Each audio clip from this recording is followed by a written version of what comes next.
And I like to think that if there is a God, he wouldn't be putting any of those people in that position.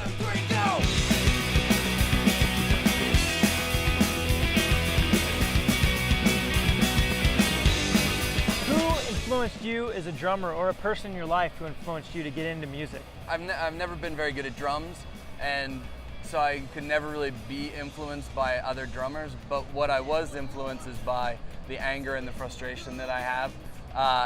That is really the motivation. And then as we've gotten older, the anger has been more focused on political issues. You see what happens in the world and you're like, this makes me angry. This is why I want to play music. I want to talk about this issue. Our magazine spent a lot of time working with the homeless in Los Angeles. We ran an art program. We would just sit and talk with them. Have you had any experiences with the homeless?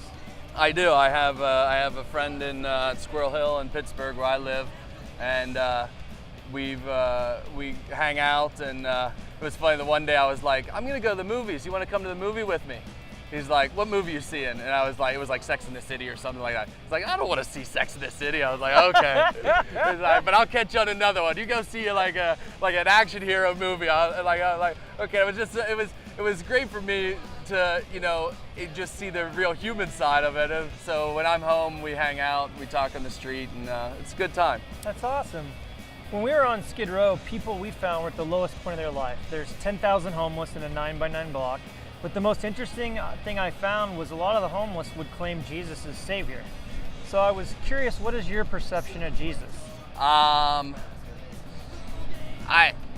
struggle with that. I struggle with the fact that most people who are in the worst places in their lives grab onto nationalism and religion. And I like to think that if there is a God, he wouldn't be putting any of those people in that position. But that's my perspective. So I would, if you find Jesus and that's what you need, the strength to get you through your day, that's fine with me. It's just, for me, I'm looking for something that is that explains the world a little bit more to me than that. Punk rock has changed a lot in the last, however long you want to say, 20 or 30 years. Where do you think it's at today? Well, yeah, punk rock is the name has stayed the same, but everything about it has changed. The only thing that has remained consistent is, again, the fact that there are people who want to create music in their own image. And we were in Malaysia and we were in Thailand, and there's kids there creating punk rock in their own image. And that's an amazing thing. Even though the music isn't necessarily the same, the culture isn't necessarily the same, but that idea that you don't need to have somebody else bestow on you, here, you can create music. They're like, you, we're gonna make music the way we want. And that is amazing, and that's what is really beautiful about punk rock for me. And I think as it goes on, it's always gonna be that. There's always gonna be a kid in a basement or in his bedroom creating music in his own image, and he's gonna call himself a punk rocker. And that's the punk rock that makes sense to me.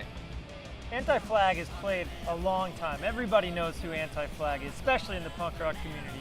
What keeps you guys going after so long, especially as you get older and you have lives and touring wears you out more? It does. It's a lot harder than it used to be.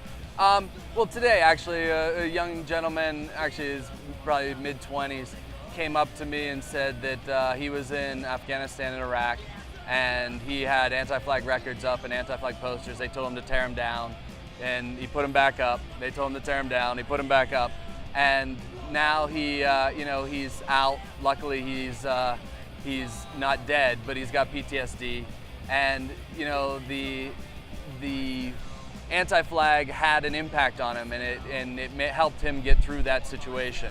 And our goal is obviously to help kids not go into the military in the first place. But that type of thing is really inspiring to us, to know that somebody has heard our music, realized that the violence and the endless warfare is not helping anybody, and they're trying to remove themselves from that situation. And now he's got 2 kids and he's living a good life.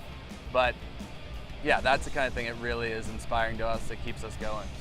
If you could sum up the Anti-Flag message in just a sentence of what you guys are about, what would it be? Well, the name Anti-Flag comes from the idea that it started out as actual flag, you know, red, white, and blue, all that bullshit. But it really is morphing, because we are all, whether we're a religion, whether we identify with a religion, we identify with a gender or sexuality, all those things become flags, and they all become things that separate us from the rest of the world or the other people.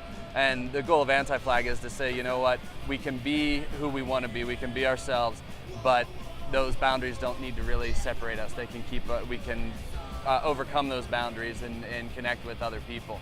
And so that is the goal of Anti-Flag, is to lower boundaries and have people be able to express themselves who they want to be and be open with themselves. Got enough hippie shit? Yeah. So what you're saying is Anti-Flag is not Thanks. Anti-Flag. Anti-Flag. Oh, I'll f***ing piss on a flag and nobody in a matter of seconds. But yes.